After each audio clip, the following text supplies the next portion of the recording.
Cool, thanks, Kat. Welcome to Ranger Reviews, a web series where we look at episodes of the TV show Power Rangers and then discuss them.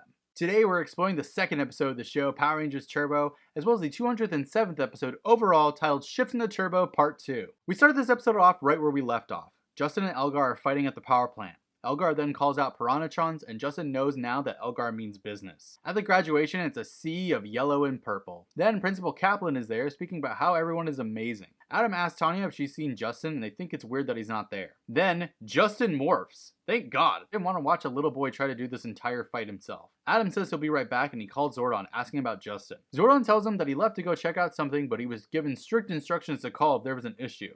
I mean, is no one monitoring this little boy? We then see Justin fighting some more. Adam gets Kat and Tanya, and he tells them that they have to hurry. Principal Kaplan comes up, and he asks Kat if she's ready for her speech, and they say that this is an emergency, so they leave, and Adam promises for them to be back in time.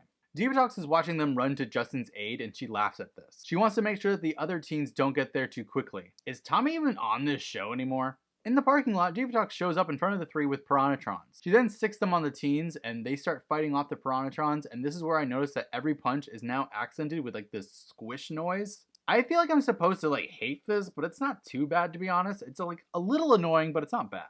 Adam says that he's got this, so Kat and Tanya should go. Shifting the turbo! Pink and yellow fly in, helping Justin with his Piranhatrons. Adam gets tossed to the ground and Divatox mocks him. Shifting the turbo again! Now the Green Ranger is taking on these foes, but in the power chamber, Alpha tells Zordon that Adam needs help. Zordon tells him to get in touch with Tommy. Tommy parks his race car and he's ready to take a break when his communicator goes off. Zordon tells him that Adam needs his help, so Tommy runs off behind some stands. Shifting the turbo! I feel like this all could have been done at the exact same time.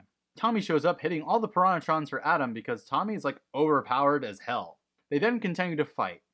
This is just like a giant fight, huh? The two fend off a bunch of Piranhatrons and Divatox tells them to go to the power plant if it's still there.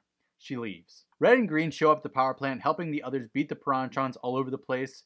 And there's definitely some cool use of the environment in this episode, but oh my god, there's just so much punching. They then face Elgar, and Elgar says that his work is already done anyway, so bye. Kat then talks about how Divatox definitely didn't leave. They have to start to search the place for whatever it is that Elgar did while he was there, and we see that the bomb now has 18 minutes left. Tommy is impressed by how big a power plant is, so they're not sure how to find whatever it is that they're looking for. Tommy says they have to split up, so Adam and Tanya are going to start outside and work in, while him, Kat, and Justin go from the inside out. You're like, we could have divided this 5 ways. Tommy tells Justin to go get the Turbo Navigator to lead them to the bomb since it worked with Larigo. Just have Alpha make some adjustments, like trade out a Furby for a bomb. On the ship, Elgar is carrying around water cooler jugs, talking about how hard it is to get good water delivery 20,000 leagues under. I love Elgar. Then Divatox says that the Rangers couldn't find pointy ears at a Star Trek convention. That's a weird line. Justin arrives helmetless in the power chamber, and he finds Alpha looking at a wormhole, and Alpha hides it right away, like he was looking at butthole porn. Then Alpha gets the Turbo Navigator for him, and Zordon interrupts to say that the Turbo Navigator will actually just look for any extraterrestrial organism or device nearby.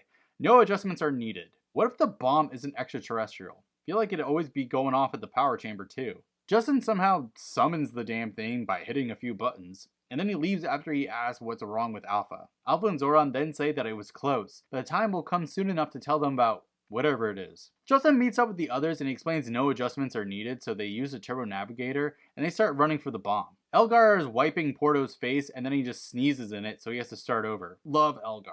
Rygog is then told by Divatox to go down with Piranhatrons to stop the Rangers. I feel like this all could have been resolved in a much shorter time frame here. The Rangers find the bomb, but then Rygog and the Piranhatrons show up and he sticks them on the Rangers, who really don't have time for this. Tommy grabs the bomb and Kat asks if there's a switch to just turn it off. Kat, they would have done it already if there were. Tommy runs with the bomb and Zordon tells Tommy that he's sending the Robotic Arsenal Mobilizer. That's literally all their weapons put together to form the ram cannon. It shows up and Tommy puts a bomb on it and he sends it off after everyone yells at him to hurry up. It goes away blowing up. RIP all of their weapons, I guess. Then Tommy just says, "Good job, Adam," like F the rest of you. Alpha and Zordon are in the power chamber talking about how the wormhole is going to close soon, so they need to get in contact with Larigo right away. At the graduation, Principal Kaplan has clearly been droning on and on about how the senior class took a trip to the botanical gardens. Isn't that where they're at right now? Kat and the others, minus Tommy, show up, and Kat is going to give her speech.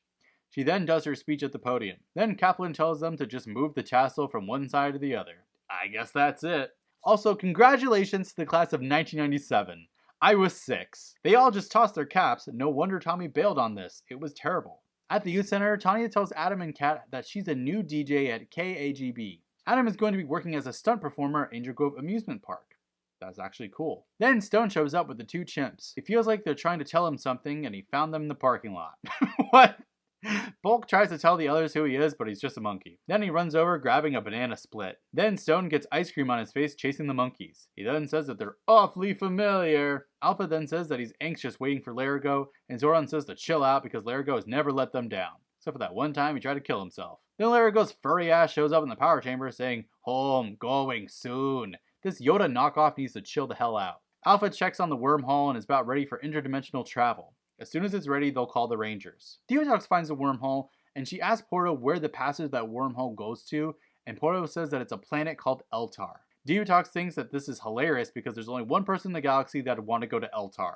To be continued. This episode feels like the conclusion if this show were just a tiny bit more serialized, but alas, we still have a part 3 to go. Honestly, I'm not a big fan of the Bulk and Skull monkeys, at all. And I know they've been slowly devolving the Stone character to be more of a comic relief than, the straight man. But I'm really struggling to find out what the point of these comic relief characters even is. I mean, all they do is take away from the tiny bit of plot that this show even has. Other than that, I have no idea what's going on with Tommy.